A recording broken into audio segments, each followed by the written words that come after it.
Gloria a Dios, gloria a Dios. Vamos a estudiar la palabra. Bienvenidos todos los hermanos, los rostros nuevos, visitantes que están aquí esta noche. Les damos la bienvenida. Aunque no sabemos sus nombres, pero el Señor lo sabe bien. ¿Dónde está la iglesia de Cristo? ¿Dónde se reúne? ¿Qué forma tiene? ¿Cómo se distingue? Si usted forma parte de la iglesia del Señor, la iglesia de Cristo, usted debe aprender a distinguirla en cualquier lugar donde usted se reúna. Porque la iglesia de Cristo no se reúne solo acá, se reúne en muchos lugares de la tierra. Capítulo 1 de Segunda de Timoteo. Leemos donde dice, versos 13 y 14, retén la forma de las palabras sanas que de mí has oído. Hablando Pablo a Timoteo. Verso 14, guarda mediante el Espíritu Santo que habita en nosotros el buen depósito que te ha sido encomendado. Note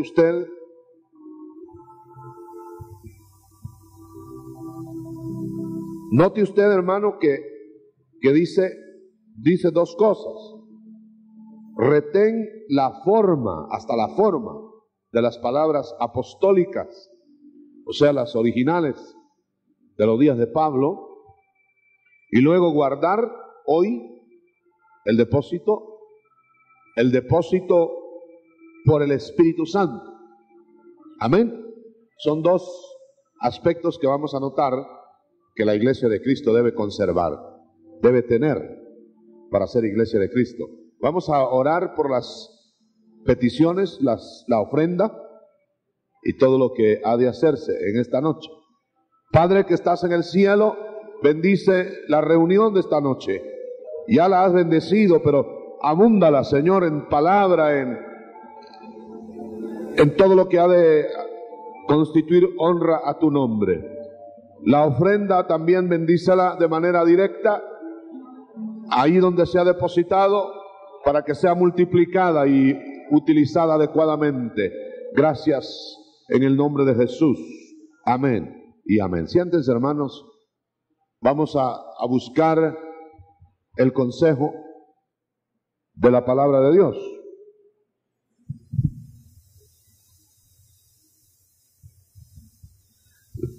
Primero quisiera que notáramos, hermano, que la iglesia del Señor se debe caracterizar por el celo en cuanto a la palabra. No sé por qué se ha llegado a extremos de no darle importancia a la palabra, como que se le da más importancia al suceso, al acontecimiento o a la experiencia. Y realmente la iglesia de Cristo verdadera es una iglesia que, aunque tiene la experiencia y tiene la sobrenaturalidad, o sea, las señales, le da su lugar primordial a la palabra. Porque la palabra es la gestora de todo lo demás. Es la que inicia, es la energía que hace que lo demás suceda. Por eso dice, retén la forma de las palabras que de mí oíste. O sea, hablando Pablo a la iglesia, específicamente a Timoteo, que debe guardarse la palabra original. La palabra original, no la palabra humana, sino la palabra que había oído de él, del apóstol. Note que la palabra del apóstol, ahí en ese caso, era como decir guarda la palabra de Dios, porque el apóstol era depositario nada más. Sencillamente él había transmitido lo que el Señor le había dado.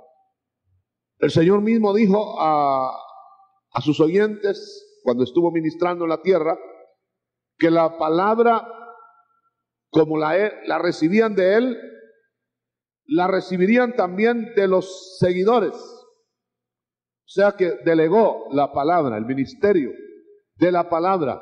Por eso a Pablo lo constituyó predicador, apóstol. Aquí lo dice: yo te he constituido predicador, apóstol y maestro. Vamos a ver dónde está eso. Lo ha constituido a él 3 aspectos. 11, ¿verdad? Predicador, apóstol y maestro. Verso 11, sí. Quiero que usted vea, hermano, que cuando la palabra tiene lugar en la iglesia, van a suceder acontecimientos extraordinarios. ¿Pero qué palabra? La palabra que el Señor dejó establecida. El gran apóstol Pablo se le nominó predicador. ¿Qué diferencia habrá entre predicador y maestro? Aquí lo dice: predicador, maestro, apóstol. 3 cosas. Eso quiere decir, hermano, que el apóstol Pablo se constituyó de parte del Señor en el gestor de la palabra que iba a ser predicada y enseñada y respaldada por el ministerio de Pablo. Como apóstol era respaldo, era coordinación, era padre de aquellos discípulos nuevos. Tendréis muchos maestros, pero un solo padre, decía. ¿Verdad? O sea que es el motor. En este caso, el apóstol Pablo dice también predicador, o sea, enseñador de los principios evangélicos, incentivando al pueblo a alcanzarlos. Ese es predicar. En cambio, enseñar es desmenuzar todo el evangelio sencillo al alcance de la mente del oyente. Es explicarlo y vivirlo con él, vivirlo con ellos. Hay una diferencia, ¿verdad?, entre predicar nada más, incentivar, y enseñar con el ejemplo y respaldar con el ministerio. Esos 3 aspectos tienen que estar en la iglesia de Cristo. Hay gente que dice: yo no entiendo. Hay quienes hasta niegan ahora lo que antes confesaron y dicen, por ejemplo, yo no creo en eso de las coberturas, en eso de las autoridades. No es bíblico, dijo alguien que lo vivió por muchos años. ¿Qué no será bíblico? ¿Tener autoridades? Eso es más bíblico que la Biblia misma. Dice que cada uno debe estar sujeto a las autoridades. Y claro, no solamente a las autoridades civiles, con mayor razón a las autoridades delegadas de la iglesia. Amén.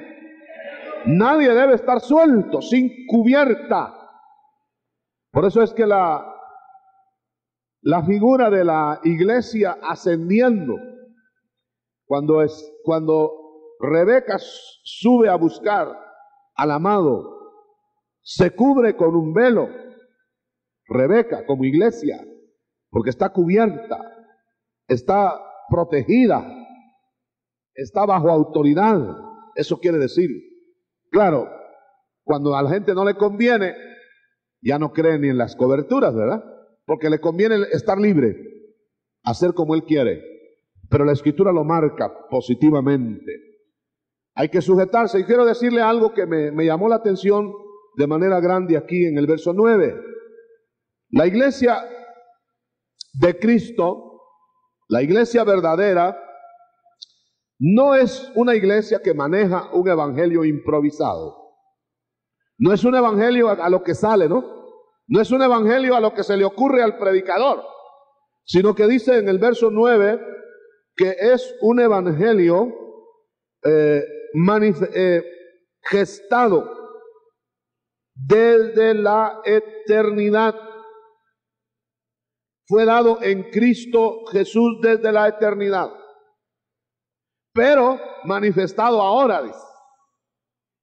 Quiere decir que el Evangelio, al conocerlo nosotros ahora, no es un Evangelio nuevo, no es un Evangelio que se improvisó de última hora, no es un plan para ver cómo nos salva Dios, no, es algo que se trazó desde la eternidad, tranquilamente, despacio, planeado, aleluya, y hasta nosotros estábamos planeados, aleluya, gloria a Dios. Lo que estamos viendo ahora nada más es el desarrollo de aquello que se planeó. Se hizo allá, se configuró como un ingeniero cuando traza el edificio, meticulosamente sabe cuánto va a pesar cada columna, sabe exactamente el material que va a emplear. Cuando se está levantando el edificio, eso ya es el desarrollo nada más de algo hecho. Así es el Evangelio de Cristo. Por eso el Evangelio, hermano, no podemos nosotros hacerlo privado, particular, como que fuera un patrimonio nuestro. No podemos tenerlo en casa como algo nuestro privadamente. Tiene que estar a la luz del día. Tiene que estar inclusive consultado, platicado con otros ministerios. Nada a la sombra, hermano. Gloria sea al Señor. ¿Cuántos dan gloria a Dios por eso? Entonces el Evangelio en este aspecto, verso 13 otra vez, 1:13, definitivamente tiene importancia hasta la forma de las palabras. Hay quienes dicen, no, me importa mucho la doctrina, que cada uno más o menos vaya acomodándose y crea como le convenga. No se preocupa, dice, yo no me preocupo por tal detalle o tal otro detalle. Yo creo que no es correcto eso. Tiene que haber una preocupación por ver qué es lo que la palabra de Dios dice, porque al fin y al cabo, nosotros los ministros no hemos sido mandados a dar nuestras opiniones. ¿Usted qué hace con la opinión de un ministro? Hoy es ministro, mañana no es ministro. ¿Qué hacemos con las revelaciones, inclusive sueños de un ministro? Tenemos que calcar todo en la palabra. Si no está aquí, hermano, si no está desarrollado acá, si no tiene hasta la forma de las palabras, es muy cuestionable, es muy difícil de digerir. Por eso tenemos que volver y urgentemente, yo le insto, hermano, en Cristo, consiervos, compañeros de viaje, yo les insto a que volvamos a la palabra, que sea ella nuestra norma de fe. Aleluya. Por eso en esta versión que tengo aquí en mis manos, de la Biblia de las Américas, dice, retén la norma, no la forma, la norma de las palabras sanas. Fíjese, es una norma. No podemos eludir eso. ¿Para qué se iba a tomar, permítame que lo diga así, para qué se iba a tomar Dios la molestia de escribir en palabras bien cuidadosamente escogidas su escritura, su Biblia, si no nos iba a servir de norma? Usted sabe que hasta un niño, y cuando digo niño me refiero más que todo al niño espiritual, necesita ser conducido por la ley, así como lo oye, porque la ley es un conductor, es un ayo. es un enseñador de niños. Entonces coge al niño como un instructor, ¿verdad? Coge a un tutor, coge al niño y lo lleva de la mano la ley. Estoy hablando de la ley, la letra. Y lo lleva y lo conduce a la vida espiritual en Cristo. Fíjese, porque la ley nos lleva a Cristo. Es un ayo, dice. Es un ayo que nos lleva a Cristo. La meta es Cristo. Ahora, ya que nos dejó en Cristo, si nosotros estamos en el Espíritu y en el Señor en plenitud, el ayo se aparta. Ya no hay ley. Porque ahora lo deja viviendo la ley del Espíritu. Aleluya. Lo deja palpitando en el Espíritu. Por eso eso es lo que quiero hacer recalcar. Que hay gente que va de la letra. Como que la Biblia no le interesara, o como que la Biblia no tuviera la constitución de nuestra república en el cielo. Amén. Usted sabe, hermano, que hay que examinar la ley, ¿no? La palabra, mejor dicho. Porque si usted no cumple la palabra, usted va a sufrir las consecuencias y no va a ser eximido por ignorarla. Hay un dicho legal que dice: la ignorancia de la ley no lo exime de culpa. Entonces hay que estudiarla, hay que analizarla, hay que aprenderla, porque usted no va a poder alegar ignorancia, y si hay ignorancia, van a haber consecuencias de su ignorancia. Por eso, hermano, nosotros nos esforzamos, yo quiero esforzarme hasta el final, en que la palabra escrita sea nuestra norma. ¿Qué es lo que dice la palabra? Uno opina una cosa aquí, otro opina otra cosa acá, y hay miles de opiniones. Hay mucha gente sabia en su propia opinión. Hay que ir al árbitro, que es la palabra. Aleluya.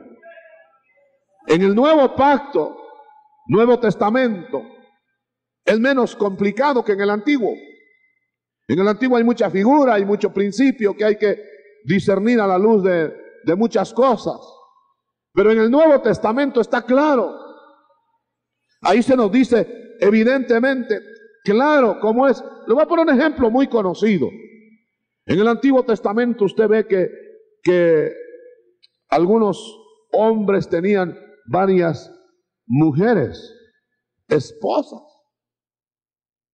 Y vienen algunos con dolor de cabeza y me dicen: ay, hermano, mire, ¿y por qué ellos sí?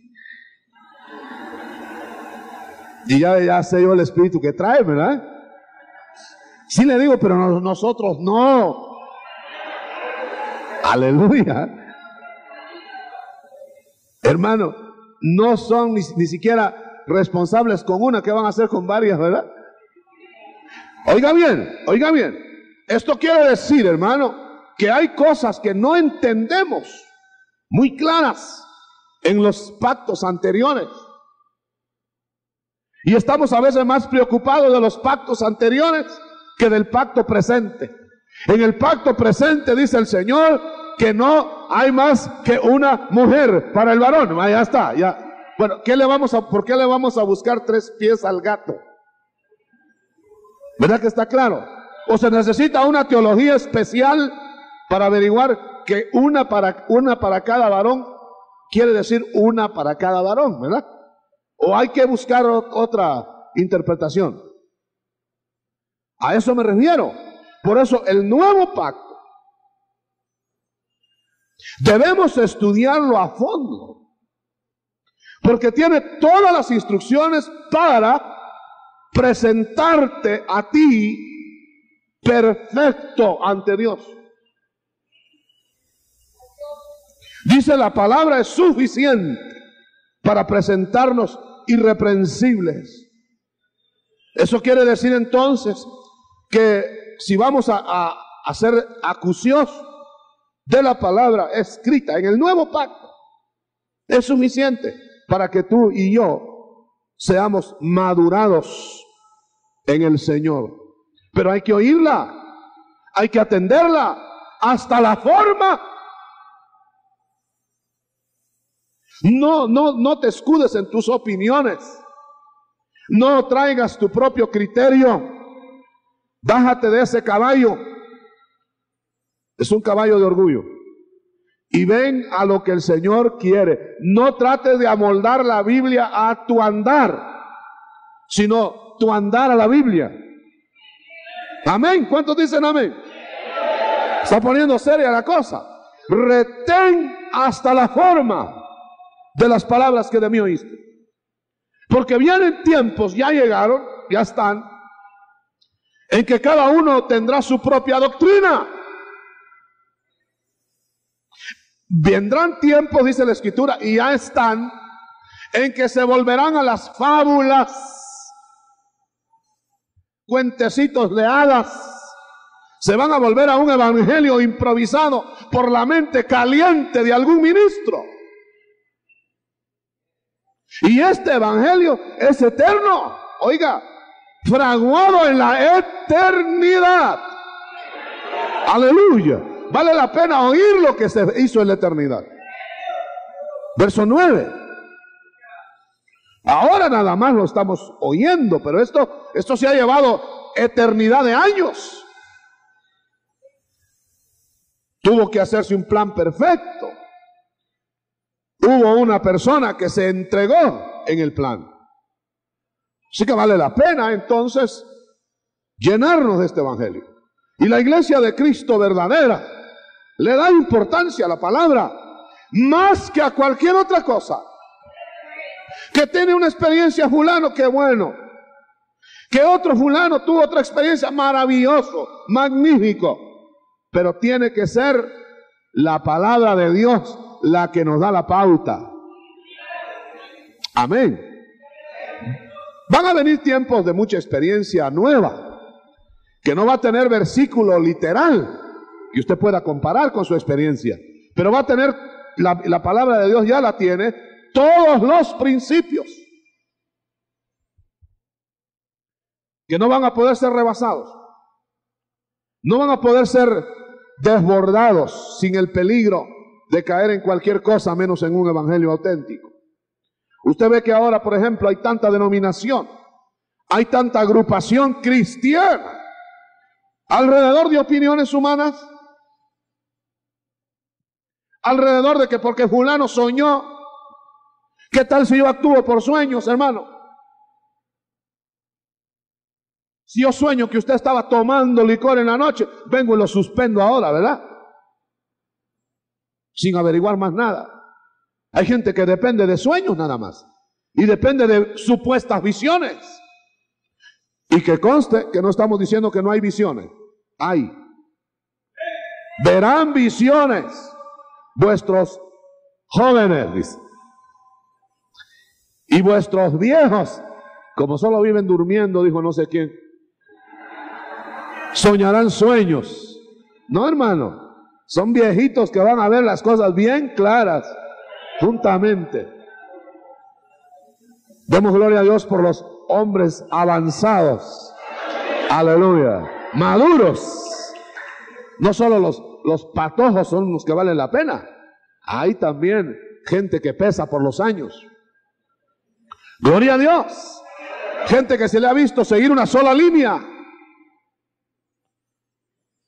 No se han movido. Han visto huracanes, han visto tormentas, han visto granizo, han visto hielo, han visto fuego. Y ahí están. Aleluya. Todavía pueden levantar las manos y decir gloria al Señor. Amén. Ahora, hermano, interesante que hay que retener hasta la forma de las palabras como norma. Palabras sanas. Que has oído de mí, de Pablo. ¿Dónde podemos conseguir la opinión de Pablo ahora? En la Biblia. Pablo ya está con el Señor. Ya no nos puede ayudar directamente, pero por la Escritura dejó lo que el Señor le dio que diera a nosotros. Ahora fíjese bien, hermano, que tenemos que oír la opinión de Pablo en la Escritura. Tenemos que buscar qué dice él, porque resulta que en Romanos 2, Pablo escribió que todos los hombres, esto hace temblar, que todos los hombres serían juzgados según su evangelio. ¿Qué le parece eso? Entonces vale la pena averiguar cuál era el evangelio de Pablo. ¿Quiere que leamos eso en Romanos 2? Es que si eso es verdad, vale la pena averiguar cuál era el evangelio de Pablo. Y qué era lo que él vivía, y qué era lo que él enseñaba, y qué era lo que él hacía.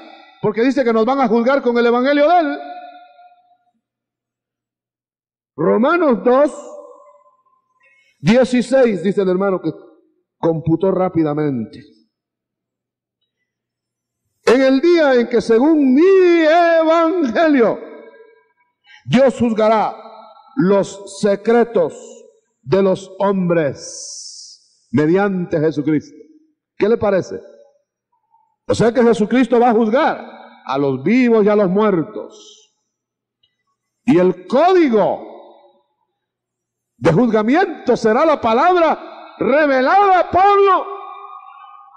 Claro, no solo a Pablo, pero la mayor parte de la enseñanza revelada fue a Pablo. Por eso se le llamó o se le nombró perito arquitecto de la iglesia, complementado con los otros apóstoles, pero las verdades columnares de la iglesia las recibió Pablo.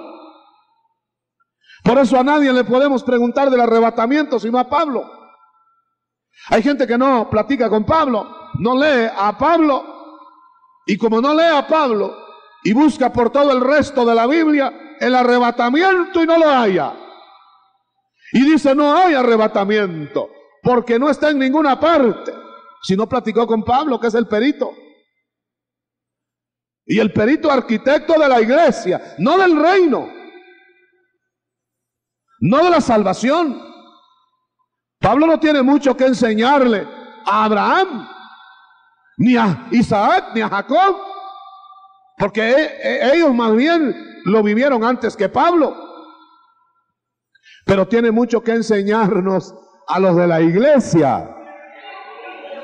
No le vamos a preguntar a Abraham si hay arrebatamiento. Abraham nos diría si estuviera vivo, yo no sé. Nunca me lo dijo el Señor. No le vamos a preguntar a ningún otro de los ministros de Dios, ni a Daniel. Si Daniel estuviera vivo y le preguntáramos, hermano Daniel, perdona, te vamos a perturbar tu sueño eterno unos minutos, perdona. ¿Hay arrebatamiento de la iglesia? Daniel nos diría, no sé. El Señor nunca me lo reveló. Así de sencillo. Y si vamos a preguntarle a todos los demás, menos a Pablo, nos vamos a quedar con que no hay ni arrebatamiento, ni hay nada de eso, hermano. Pero con solo que tengamos el cuidado de ir al que le ordenaron, le encargaron que guardara y que transmitiera las palabras de la iglesia, para la iglesia de Cristo. Pablo nos diría, ¿cómo no? Sí hay, y va a haber un levantamiento de muertos. Y los muertos en Cristo se van a levantar primero. Y luego nosotros los que estemos vivos, y nos daría todos los detalles. Y nos diría antes de volver a la tumba, si es que pudiera, nos diría, y cuídate de esperar la venida del Señor para que te den tu corona, porque esa corona es para los que aman su venida. Tendrá que haber una operación del Espíritu Santo. Tiene que haber una operación o externa o interna. Pero no puede haber nadie que alcance la palabra, que digiera la palabra, si no hay espíritu operante. Por eso es necesario que el Espíritu Santo era necesario que se quedara en la tierra para poder alcanzar al más perdido pecador, alcanzar al más lejano, porque no se puede sin el Espíritu Santo. Dice que literalmente guarda mediante el Espíritu Santo. Ahora, mire qué interesante. ¿Dónde está el Espíritu Santo según el verso? Lea el verso 14. ¿Dónde está el Espíritu Santo? ¿Cómo? En nosotros. ¿Qué dice ahí? ¿Qué palabra emplea ahí en su Biblia? Mora. En esta dice habita. Usted sabe que habitar no es lo mismo que llegar. Alguien dijo por ahí, no es lo mismo estar en un hotel que estar en la casa. A un hotel se llega, ¿verdad? Aunque se esté habitando ahí, pero se llegó, nada más. En cambio, en la casa, habita. Aunque no esté en la casa, usted habita ahí. Pero en el hotel, no sé cuántos días, ¿verdad? O cuántos meses. Pero ahí está usted de paso. Entonces el Espíritu Santo en la iglesia habita. Se quedó ahí. Está bien cómodo o incómodo. Depende cómo usted le lo aloje. Y el Espíritu Santo se acomodó bien, se extendió, se expandió en la casa que tomó según la entrega. Así de fácil. Usted sabe que hay personas que tienen el Espíritu, y acuérdese que el Espíritu Santo es Dios. Ahora, es curioso que según usted se comporte, según usted y yo nos demos o no nos demos al que habita en nosotros, el Espíritu Santo se apaga, o se contrista, o se alegra. Yo hubiera creído que como es Dios Espíritu, forzaba, empujaba. No quieren hacer lo que Él dice, se contrista. Dice, bueno, hagan lo que ustedes quieren. Una vez iba el pueblo de Israel por el desierto y se cansó de comer maná. Parece que se empalagó porque era dulce el maná.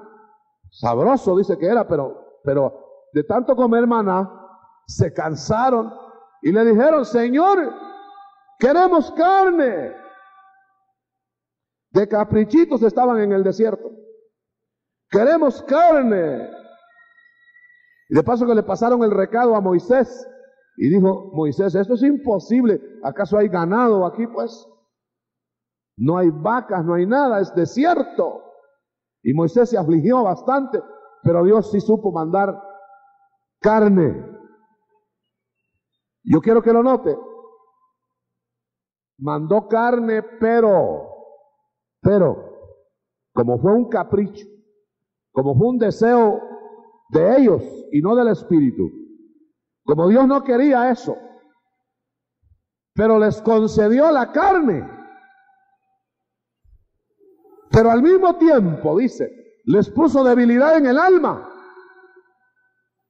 Note, como diciendo, quieren darle gusto al cuerpo. Sí quiero darle mi gusto al cuerpo, dice alguien por ahí, cristiano. Solo esta vez, solo una temporada. Pero yo quiero darle gusto al cuerpo, si es que el cuerpo también se merece de vez en cuando sus gustitos, dicen, ¿verdad? Mire, fíjese bien. Dice el Señor, bueno, dale gusto pues. Y te pone debilidad en el alma. Y dice que el pueblo de Israel echó carne hasta por la nariz, dice. O sea que Dios les dio carne, ahora coman. Y les salía hasta por la nariz. Les hizo entender que no es a base de caprichos humanos que vamos a caminar. Sin embargo, los complació. Mucho cuidado entonces, hermano, tengamos mucho cuidado cuando estamos insistiendo en un capricho, cuando estamos insistiendo en una novedad, cuando estamos insistiendo en algo que sabemos que nos va a hacer daño, pero lo queremos, porque de repente Dios nos lo da para enseñarnos y al mismo tiempo nos pone debilidad en el alma. Quiere decir que a veces hay que escoger entre fortaleza física o deleite físico y debilidad en el alma, o fortaleza en el alma y debilidad en el cuerpo. Fíjese. ¿Qué escogería usted? no, casi nunca va paralelo. Porque cuando nosotros estamos más apretados, más estrechados, levantamos más la cabeza a lo espiritual. Por eso David cantaba con su arpa y decía: Señor, me apretaste porque me ibas a ensanchar. Aprieta para que haya ensanche. Porque uno holgado. Y mire, hermano, no tenemos que ir a buscar ejemplos en Alaska, ni en Oceanía, ni en un libro. Nada más póngase a pensar usted. Solo póngase a pensar. Que le apriete una pena. Fíjense bien, no se la estoy deseando, pero nada más que le agarre la manita una pena, que le apriete un dedo una pena, y va a ver usted cómo empieza usted a pensar en que, ay Dios, Dios mío, es lo primero que dice. ¿Verdad que sí? Con solo que le duela el callo ya dice Dios mío. Y antes que le doliera el callo, no se acordaba ni dónde quedaba el cielo. Había pasado a saber cuánto tiempo sin ver el cielo. Esa es la pasta humana. Por eso el Señor tiene métodos de sufrimiento, hermano. Él no quiere que ninguno sufra. Él desearía que nosotros con caramelos entráramos al cielo. Porque Él nos quiere dar vida abundante, vida que nos complazca, que nos deleite. Porque Él da las cosas para que las saboreemos. ¿Cuántos saben eso? ¿Verdad que usted lo sabe? Pero sabe que no aguantamos la grandeza ni la prosperidad. No todos la aguantan. Y entonces el Señor manda debilidad. Cuando hay grandeza, manda debilidad en el alma. ¿Para qué? Para que entiendan que lo otro no vale tanto como el alma. Aleluya. Ha habido gente, hermano, que cuando era bien pobrecita tenía un alma tremenda, fuerte, acerada, deleitaba el alma de esa persona. Se engrandeció humanamente y se le achicó el alma. Después ya no es ni él ni su figura y no alcanzó satisfacción tampoco en lo que alcanzó. Por eso, guarda por el Espíritu Santo que habita en nosotros el buen depósito que te ha sido encomendado. El Señor te dio la encomienda de un depósito. Tú lo tienes que guardar, pero por favor, hermano, que sea tal vez el cierre de esta noche. Mire, no intentemos guardar el depósito por nuestra propia fuerza. No intentemos sentirnos muy suficientes siquiera para guardar el depósito. Hay gente que dice, no, yo ya estoy suficientemente madura, yo ya soy grande, que no va a hacer tanto. Que del tamaño de la estatura es más fuerte la caída. Cuanto más subió, más fuerte la caída, hermano. Tengamos cuidado en esta noche. Y la iglesia de Cristo que se reúne en todo el mundo, está reunida en distintas horas, en distintos lugares, pero es el mismo cuerpo de Cristo como el que está aquí esta noche. Debemos entender que el Señor quiere que ese depósito que tenemos, buen depósito, el Espíritu Santo mismo cuidará si nosotros lo dejamos. Y cuando lo dejamos cuidará del depósito y lo entregará con dividendos, con intereses, abundado. Pero si no lo dejamos, si nosotros no dejamos que el Espíritu Santo cuide y es el único cuidador, entonces nosotros vamos a perder el depósito. Hermano, el Espíritu Santo es como el guardián de las joyas. Dejemos que Él las cuide, que Él sea el que las cuide. Recuerde bien que hay un salmo que dice, en vano vela la guardia si Jehová no vela. Amén. Entonces ese velar tiene que ser por el Espíritu. No haya nadie, perdone, es una palabra muy fea, fanfarrón espiritual. Que no haya nadie fanfarroneando. También me tiene que dispensar Pedro eso, allá nos vamos a arreglar después. Pero Pedro fanfarroneó una vez y le dijo al Señor: Señor, yo soy fuerte, hasta mi vida daré por ti, no permitiré que te hagan nada. Yo voy a sacar mi espada y mi vida daré. No le alcanzaron las cuadras para correr a la hora de la hora. Todavía seguiría corriendo si no lo alcanzan. Pero hermano querido, ¿por qué si era sincero Pedro? ¿O no era sincero? Claro que era sincero y amaba al Señor. Pero lo que pasa fue que confió en don Pedro, en Pedrito. Por eso decía Martín Lutero: mi más grande enemigo se llama Martín, decía.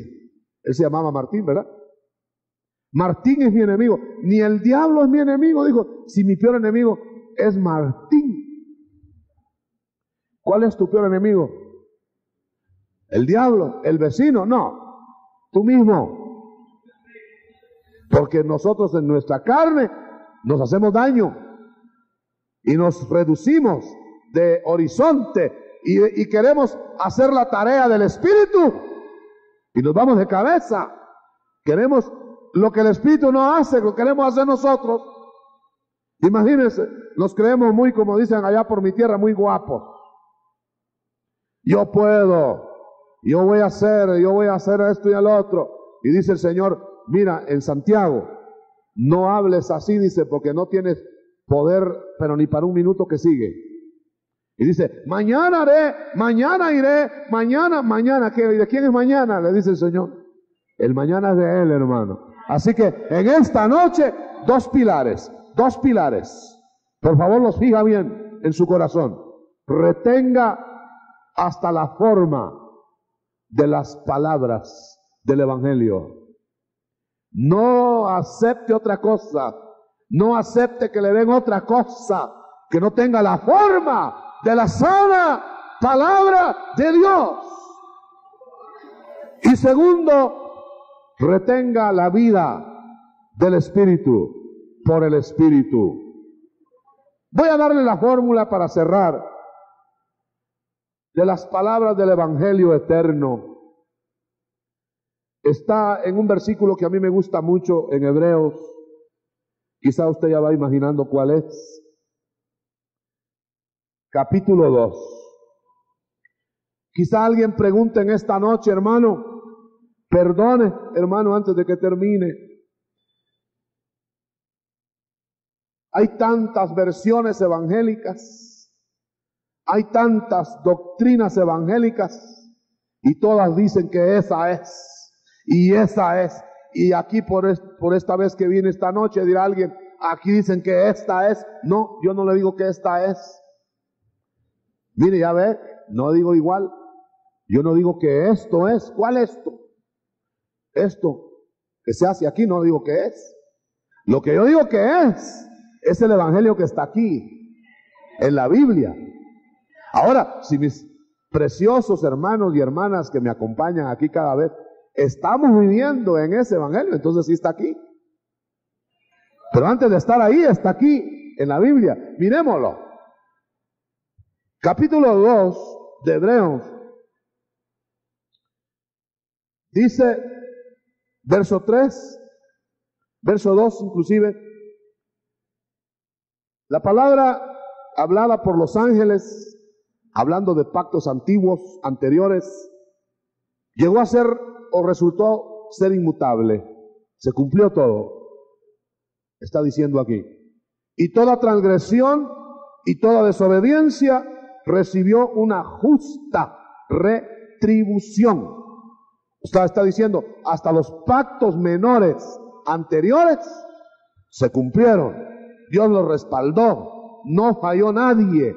Y el que falló le cayó la viga encima. Eso está diciendo ahí. Ahora note, Porque la pregunta podría ser esta noche: hermano, deme la pauta, ¿cuál es el evangelio que yo debo seguir? Se la voy a dar ahora mismo, y no es mi opinión, sino lo que la Escritura dice. Le voy a leer enseguida ya, verso 3. ¿Cómo? ¿De qué otra manera va a escapar usted si descuida una salvación tan grande? Oiga, ¿qué es lo que estamos hablando? La cual, después que fue anunciada primeramente por el Señor mismo. Usted sabe que para ser el evangelio auténtico tiene que ser lo que el Señor mismo anunció en los evangelios de la Biblia. Luego dice: y nos fue confirmada por los que oyeron. Quiere decir que el evangelio no es solo lo que el Señor dijo de viva voz, de su propia voz, sino lo que Él dejó dicho a los que lo oyeron, los apóstoles. Entonces ellos nos transmitieron el evangelio porque el Señor dijo: lo que yo estoy hablando es el evangelio, pero tengo muchas cosas más del evangelio que deciros, pero no las puedo decir todavía porque ustedes no las pueden sobrellevar. Después las van a recibir. Cuando recibieron el Espíritu Santo los apóstoles, entonces se los dio. Sigamos. Dice: testificando, dice el verso 4, testificando Dios juntamente con ellos, con los que oyeron, mediante señales, prodigios, diversos milagros, dones del Espíritu Santo repartidos según su voluntad. Usted no acepte otro evangelio, hermano. No acepte un evangelio sin dones. No acepte un evangelio sin señales. No acepte un evangelio sin la autenticidad que estamos leyendo acá. Primero el testimonio del Hijo. Él lo empezó a dar. Luego el testimonio del Espíritu por los que enviaba llenos del Espíritu. Y luego el testimonio del Padre. Verso 4 es el testimonio del Padre con las señales sobrenaturales y los repartimientos de Espíritu Santo, los bautismos de Espíritu Santo, los dones del cielo. Yo no puedo aceptar otro evangelio. Si hay un evangelio por allá, no qué sé yo por dónde, que es como este, pues es el mismo. Pero si no calca, si no se acomoda a esto, no importa que le llamen evangelio de Cristo, no es evangelio auténtico. Entendámoslo. Vamos a levantar la mano derecha al Señor. La mano derecha es la mano de petición.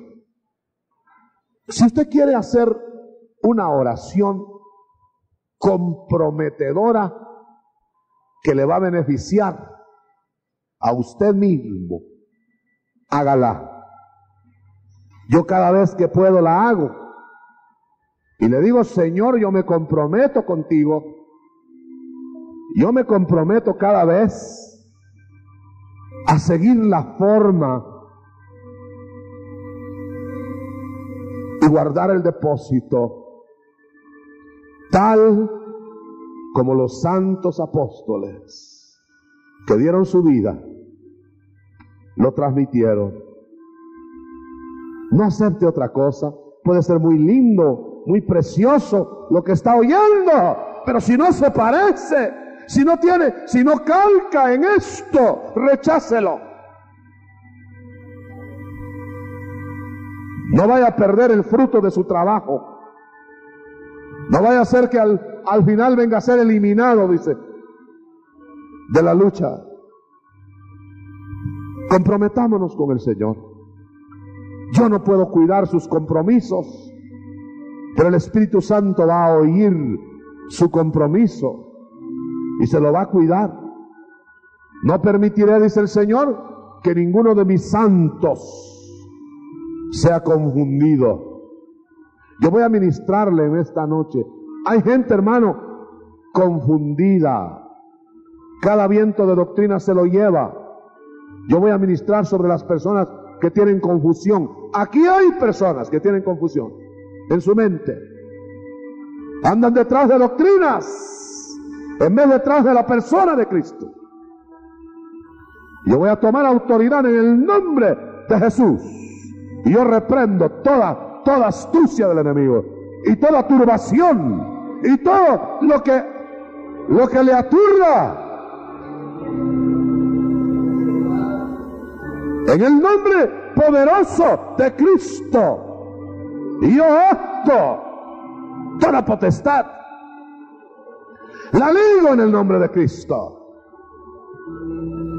y la pongo a un lado, inhabilitada, en el nombre que es sobre todo nombre. Y ministro sobre usted, hermano, espíritu de sujeción a la palabra, espíritu de docilidad, espíritu de apego a la palabra. Y yo le ministro en esta noche hambre de la palabra auténtica, retornando a la palabra, en el nombre de Jesucristo, en el nombre de Cristo. Recíbalo, hermano, como una ministración esta noche. No acepte ninguna otra cosa. Estamos en el tiempo en que regalan evangelios adulterados, porque lo quieren matar en la fe. Gracias, Señor. Recibámoslo como don del cielo. Gracias, Señor. Gracias, Señor. Gracias en el nombre de Jesús. Si alguien quiere venir para recibir a Jesucristo, adelántese para acá y vamos a hacer oración con las personas que pasen. Mientras ese momento llega de los que están viniendo a Cristo,